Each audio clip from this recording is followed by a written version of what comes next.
If you are wondering how to make poems rhyme, how to use rhyme in poems, why rhyme in poetry, what are the techniques to make it work in a way that sounds natural and not a burden to your listener? Well, you come to the right place. Today we're going to be taking a look at a poem that rhymes. We're going to be talking about some of the basics that you want to consider if you're using rhyme in your work or considering doing it. To guide you in this process, there is me, guys. Hello, my name is Jeff. It rhymes with breath. We're going to be talking all about rhyme as part of our weekly poetry analysis show, Fine Print. For Fine Print, you send a poem to us, and then we kind of dive in. It's not a workshop. It's not really about editing. It's more just kind of seeing what is actually happening inside the poem.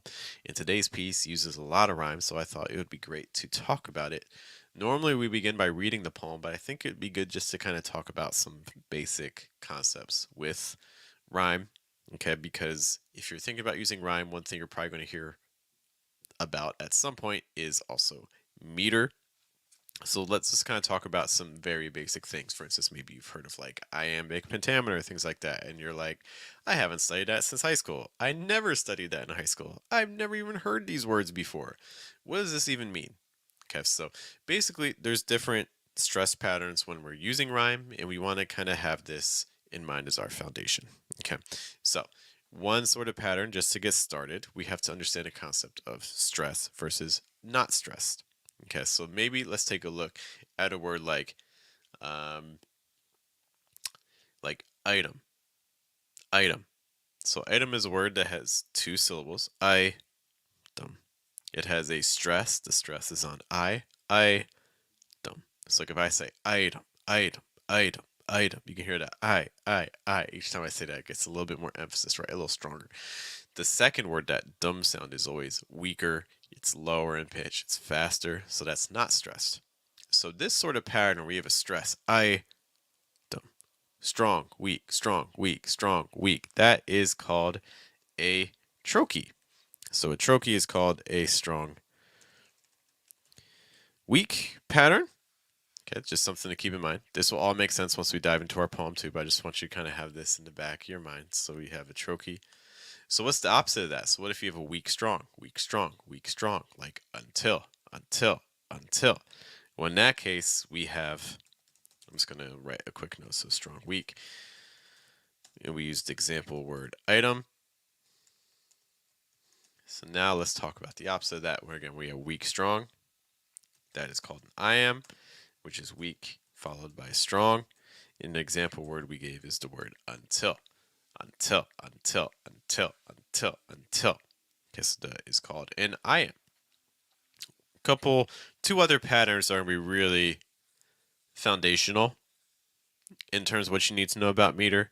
Another one is going to be called an anapest. For an anapest, that is when you have weak, weak, strong. It's like if I have the word understand, weak, weak, strong. The example would be a word understand, weak, weak, strong. Understand, understand, understand, understand, understand. And then our final one is if we have a strong, weak, weak, which would be called a dactyl. So again, strong, weak, weak. Like for instance, the word astronaut, astronaut, astronaut, astronaut. Okay. All right. The other thing that we want to consider, so that kind of handles if we go back to like iambic pentameter. So we get the first part now. We know what I am means. So like da da da da da da da da da. But what does the pentameter mean? Well, the meter part is in reference to how basically many of these stress patterns are occurring in a single line. Okay, so like if I just have a line that says it is, that would be like iambic monometer. Okay, it is. If I stress is, it is, it is, it is. Okay, if I add two of those, like it is. If I say like it is away. Well, now I have iambic dimeter. And sometimes I mess up some of these terms, so my apologies if that happens. Okay? Okay? It's like, it is away. So if I say, let's add another one. So if I say, it is away tonight. So now I have iambic trimeter. Make another note. It is away tonight. It is away tonight. Iambic trimeter. Okay. It is away tonight. I think now I have iambic tetrameter. Okay. It is away tonight. I think iambic tetrameter. And let's go one more. It is away tonight. I think unless. So now we have iambic pentameter. Okay. It is away tonight, I think, unless. Da da da da da da da da da. Iambic pentameter. We made it. Look at us. We did a good thing. Great for us. Okay. So that kind of just gives you an idea. And you can play around with this, right? So those are examples of iambs. If you wanted, you could have like a dactyl, like dactylic pentameter or trochaic tetrameter and things like that. You can play around with the meter. But it's like that first part lets you know about like the syllable stress patterns. The second part, like the pentameter, the tetrameter, lets you know how many of those patterns you're going to find in a single line. Why does any of this matter? Well, a lot of this matters because something that we can find in poems that rhyme is we're not always sure where to end the rhyme. So sometimes I say a sentence like this, and the next line might go really, really long, and I just keep adding words so I can find another word that rhymes with this, like the word wish. You see, that probably wouldn't be a very pleasing poem to listen to, you know. So like sometimes we end up a poem like if I say last night I ate fish, or like last night I ate a fish,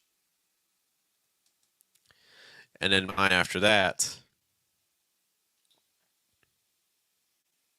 So there's some spikes. So if I say last night I ate a fish, and then my line after that is the best dish.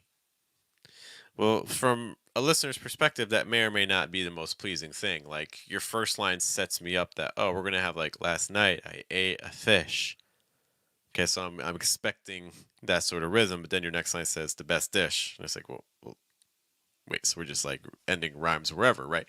Um, so I think one of the reasons why you see, if you look at older poets using rhyme, using meter with rhyme kind of gives your poem a sense of order. It gives it some structure, so it doesn't feel like you're just doing whatever you want. Like no, there's some intention going on. Okay. It also makes things a little bit more challenging than if you're just like, one of my lines is going to have 10 words, the next line's going to have 2 words, and that's how I do my rhymes. Okay. You can even think, for those of you who listen to like rap or things like that, a lot of rap is based around meter to some degree. Okay. So, all of that said, that's probably going to be our very first thing that we want to consider. If you want to make your poem rhyme, something that I think can immediately elevate what you're doing is to consider, what is the meter you are using? Is it no meter? Is it like iambic trimeter? Is it like trochaic pentameter? Like what is the pattern that we're using? And if we're not using a pattern, the question I would ask is, why are we not using a pattern? How is that serving the poem? Or are we being ignorant? Are we being lazy? Is there another reason why we're not using the meter? Okay, and there may be another reason why you're using the meter. I'm not saying always use the meter, but it is something that I think a lot of people are going to be expecting at some point, that if they experience rhyme, they're going to be expecting there to be some sort of meter to it, especially if someone is versed in poetry. Like for instance, if you have a poem that rhymes and you're thinking of getting it published at some point in the future, most likely your editor is going to be expecting it to have some sort of form. Just a heads up. All of that groundwork has been laid so we can actually look at our piece and kind of explore some techniques. Okay. So this is a poem that was sent to us by I Up Lad One Step at a Time. We do want to thank them for entrusting us with their piece. Thank you, thank you, thank you. Okay. Um, Let us take a look at this poem. It's untitled, to the best of my knowledge. Did I find Jesus or did Jesus find me? The answer I seek is not plain to see. Why is it with me these questions I ask? I don't find it straightforward, no simple task. It's been a challenging week for me in here. Many answers I've sought as I've shed many a tear. As I read the Bible, I find words that are clear, but at the back of my mind, I still carry a fear. I'm not too proud to say I never used to pray, except when I was down and the sky was all gray, as I write words before you. I know it was selfish of me. I didn't believe in Jesus. It's so plain to see. I understand that in religion you learn the forgiveness of Jesus. You have the right to put your sins before Him and open your heart. It's not the end of your problems, but definitely a start. The scholars around me teach me the Lord's word. Jesus is around us. The ignorant find it absurd. In a way, I don't blame them. I felt similar at first, like a man walking in a desert seeking a way to quench thirst. Right at the start, the answer I sought, the question I was asked, was difficult, I thought. Was it until my darkest of days before Jesus I found? He was there all the time. My mind is now sound. Okay. Thank you again to I Up Loud One Step at a Time for sharing your work with us. I'm going to open this up and share it because I want to write some notes so we can just kind of identify what is happening with the meter here that we notice and what are some other things we notice as well structurally. Just give me a moment so I can share this in a way that allows me to take notes. And as we go through this, if you guys have questions, comments, or things, I'd love to have your own thoughts as well. Again, we're going to be really going in on form today. By form meter.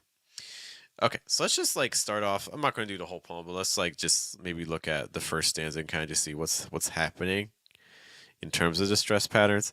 And it's tricky because there's not necessarily only one right answer to this. It depends on how your reader reads it. Because if you change where the stresses fall, like, because you could say, did I find Jesus or did Jesus find me? You could do something like that. But the way I like to do mirrors, like to try to read it, what would sound conversational? Like, how would this flow if it were actually kind of spoken naturally? Okay. It's like, for instance, if I read this, I would say, like, did unstress.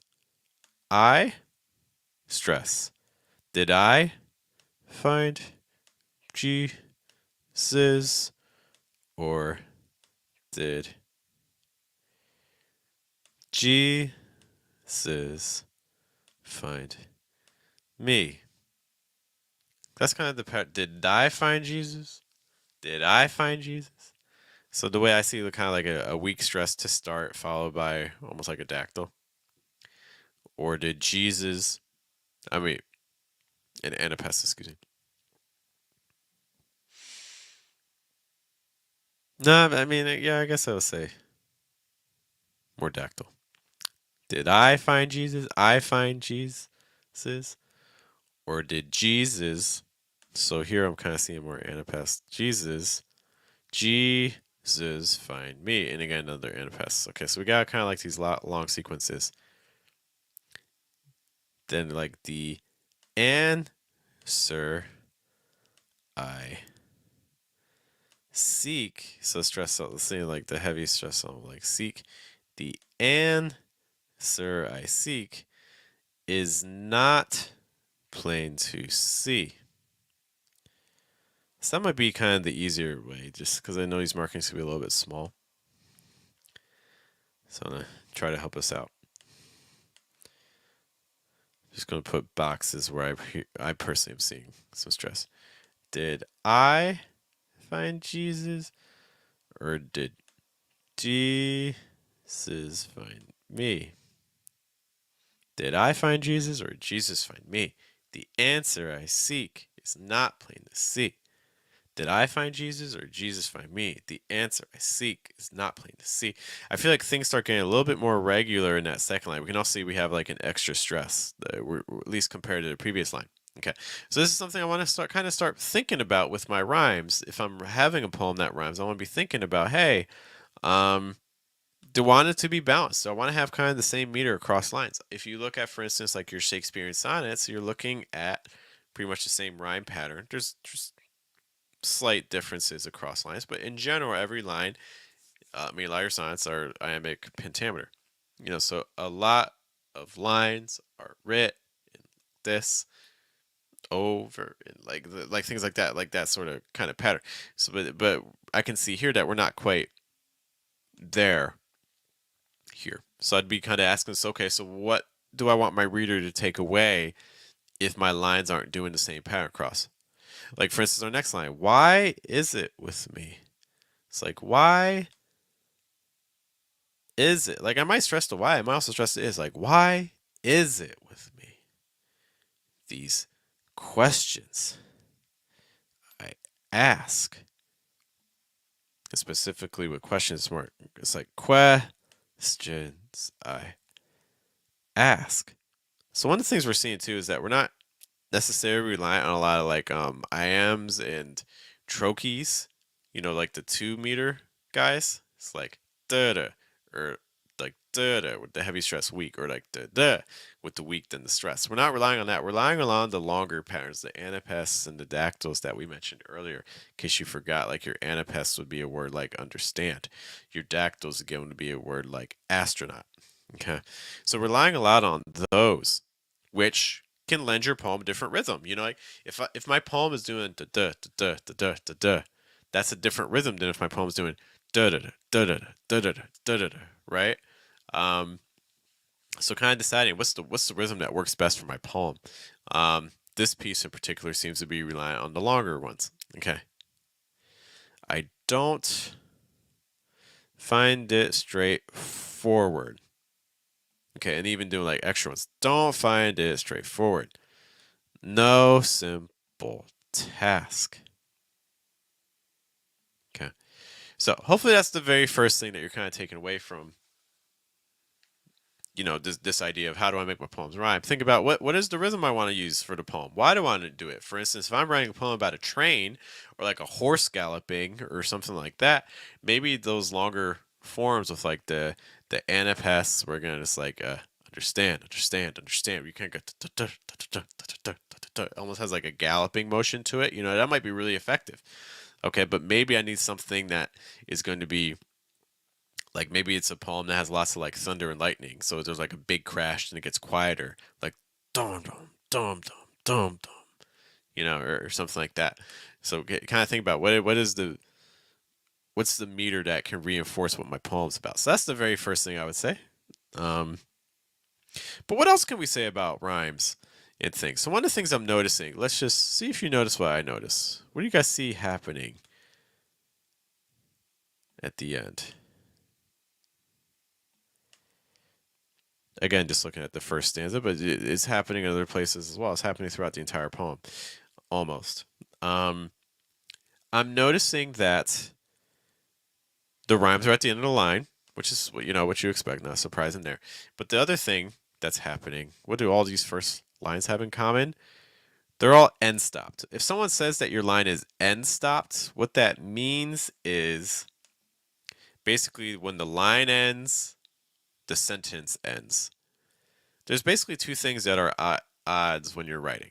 You have the grammatical sentence of what you're saying, and then you have the literal line length. Okay, so like for instance, if I return back to our poem, did I find Jesus or did Jesus find me? So if that's my first line, notice that that's a question, and that question ends on the line, right? So the line ends on me, and the sentence also ends on me. So one of the things that you can do when you're writing is you don't have to necessarily follow that. Okay, we don't actually break from that pattern. Well, we kind of break from it here, but we still are ending on like a semicolon. We're still ending on a grammatical unit. We don't have a situation where the line continues across until down here. I never used to pray except when I was down. This is the very first time where we get something that is called enjambment. This is the very first line where the line ends, but the sentence keeps going.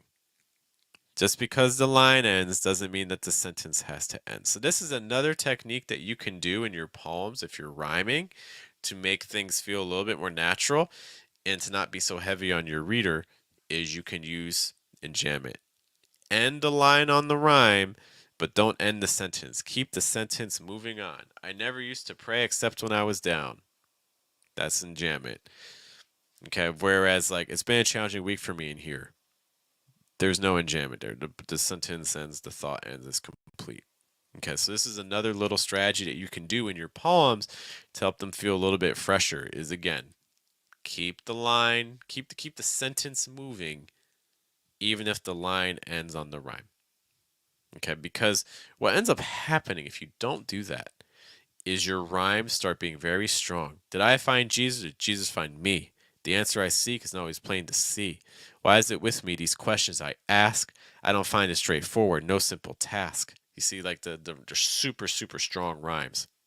You can, over time, you can kind of just start like hitting your reader over and over and over again with them. It could be a little bit heavy. Versus, I'm not too proud to say I never used to pray except when I was down and the sky was all gray. As I write words before you, I know it's selfish of me. I didn't believe in Jesus. It's like that line to me. There's a little bit more nuance going on. The rhymes aren't so much of a burden. They're present. You can hear them, but they don't distract away from what's happening in the poem. Because the big thing at the end of the day is the poem. You don't want the rhymes to take away from the experience of the poem. You want the rhymes to add to the experience of the poem. Okay. So just kind of watching out for that. That's another little strategy that you can do there.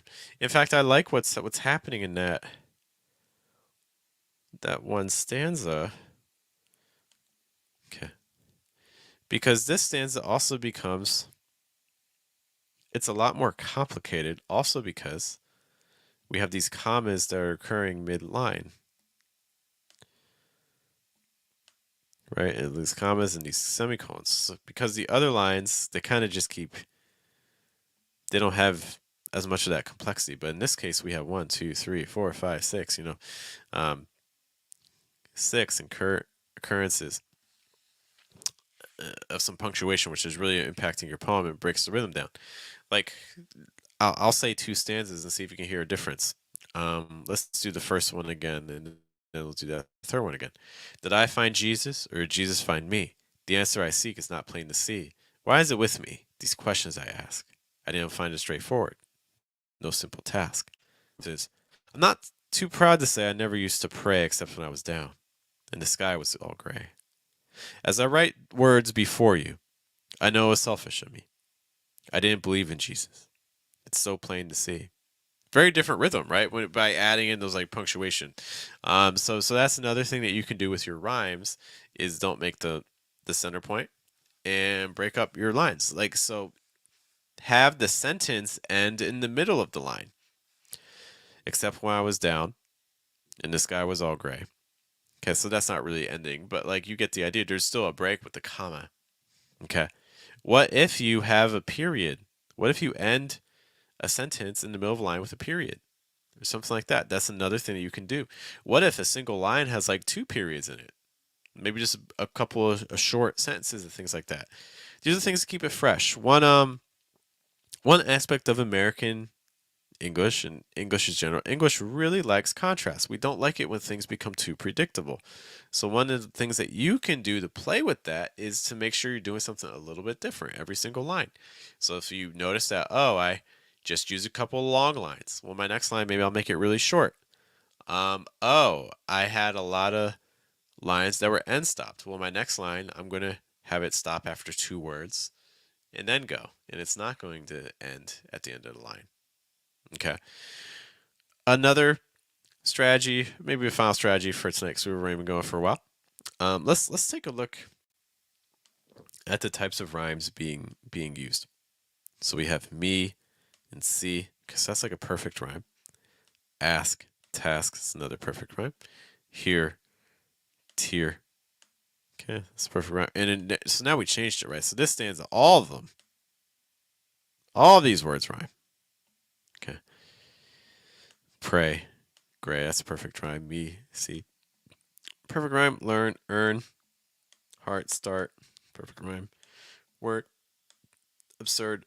Adding in that unstressed syllable and ab helps, but first, thirst, thought, found, and sound. Okay, so this poem's using what I would call like again perfect rhymes. Perfect rhymes are basically two words that rhyme like 99%.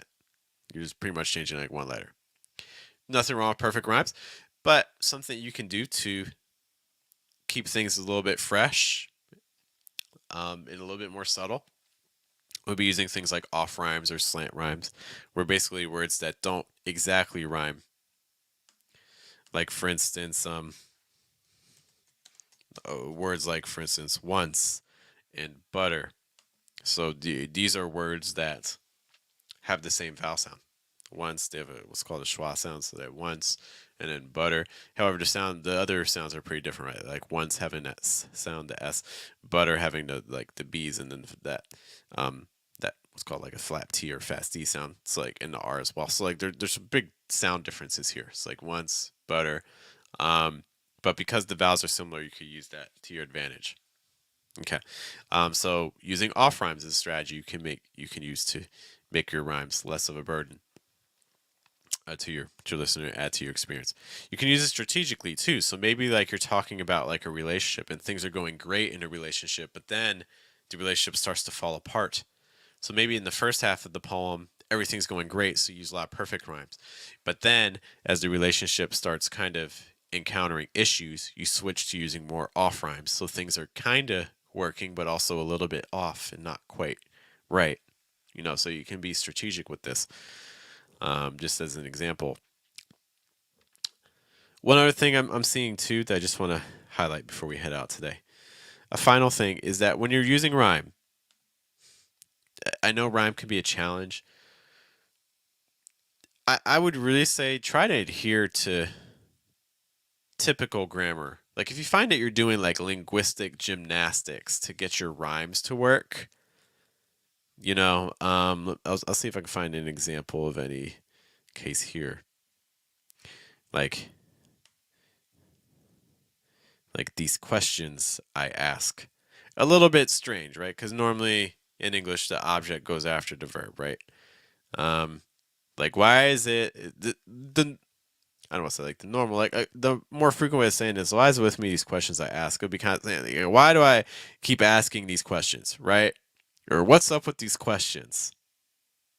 What is up with these questions? Um, even like many answers I've sought. I've sought many answers. Um, so plain to see, you have the right term. Some reverse song is a way to quench thirst. The answer I sought. Okay, I don't see like any like crazy gymnastics here, but I think you guys have an idea of like, you hear something like, oh, I know why you phrased the sentence that way. You phrased the sentence that way because you needed to get your rhyme. You don't want your reader to have that sort of feeling in general. The other thing too is that we talked earlier about meter. I think the meter can also prevent things like this happening. Like a man walking in a desert seeking a way to quench thirst because I need something to rhyme with first, right? In a way, I don't blame them. I felt similar at first. Like a man walking in a desert seeking a way to quench thirst. It's like I had to add all these extra words to make kind of the idea work here, but the reality, the rhythm gets thrown off because there's a couple extra syllables. Okay, so using a meter prevents that sort of situation from happening. It's harder. I'm not going to say it's easier, but it prevents that from happening. All right, guys, thank you so much for spending some time with me. Hopefully, this gives you some ideas to consider the next time that you write a poem and you want to try experiment with some rhyme, using some rhyme and things like that. It's a powerful tool. It's one that's not used as often nowadays, but can really help your piece stand out if it's used effectively in things. I appreciate again, once more, our poets for today. Aya Palad, One Step at a Time. Thanks so much for sharing your work with us to allow us to explore rhyme. We'll be back with more fine print, our poetry analysis show next Sunday, again, right around 9 p.m. New York Times. That's when we do our show. We would love to see you there. If you have a piece that you'd like us to analyze and dig into, you can send it to us at Diversus Poetry. Send us a message or visit diversuspoetry.com and send it there. Once more, my name is Jeff. It rhymes with breath. Thank you guys for hanging with me today. I hope you have a good one. Have a good day. Have a good night and a good afternoon. Take care, guys. Bye.